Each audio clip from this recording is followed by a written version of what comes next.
તળાજા મહુવાના દરિયાઈ કાંઠા વિસ્તારના ખેડૂતો અને લોકોએ રાક્ષસી સિમેન્ટ માઇનિંગથી જીવાદોરી સમાન જમીન બચાવવા માટે ચાલુ કરેલા સર્જનાત્મક આંદોલનના ભાગરૂપે સરકારના કોઈ પણ પ્રકારના સહયોગ વગર જાત મહેનતથી બનાવેલા હજારો ખેડૂતો અને લાખો પશુ પક્ષીઓની જીવાદોરી સમાન મેથાળા બંધારો ઓવરફ્લો થઈ ગયો છે। જુઓ ભાવનગરથી જતીન સંઘવીનો રિપોર્ટ। મહુવા અને તળાજાના દરિયાકાંઠાના ગામડાઓમાં થોડા વર્ષો પહેલા ખેડૂતોએ પોતાની જાત મહેનતથી બનાવેલ બંધારો ઓવરફ્લો થતા સમગ્ર પંથકના ખેડૂતોમાં ખુશીની લહેર છે। આ બંધારો ખેડૂતોએ સરકારના કોઈ સહયોગ વગર એક સર્જનાત્મક આંદોલનના ભાગરૂપે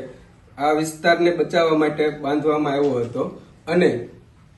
દર વર્ષની જેમ આ વર્ષે પણ પહેલા જ વરસાદમાં કુદરતની મહેરથી બંધારો ઓવરફ્લો થતા બધા જ ખેડૂતોમાં ખૂબ જ ખુશીની લાગણી વ્યાપી છે અને સાથે ખેડૂતો એવું પણ ઈચ્છી રહ્યા છે કે આ વિસ્તારને કાયમ માટે લીલોછમ બનાવવા માટે બધાની જીવાદોરી બચાવવા માટે પણ સરકારનો જે મેથાળા બંધારાનો પ્રોજેક્ટ છે તે વહેલામાં વહેલી તકે ચાલુ થાય એવી સૌ ખેડૂતો વતી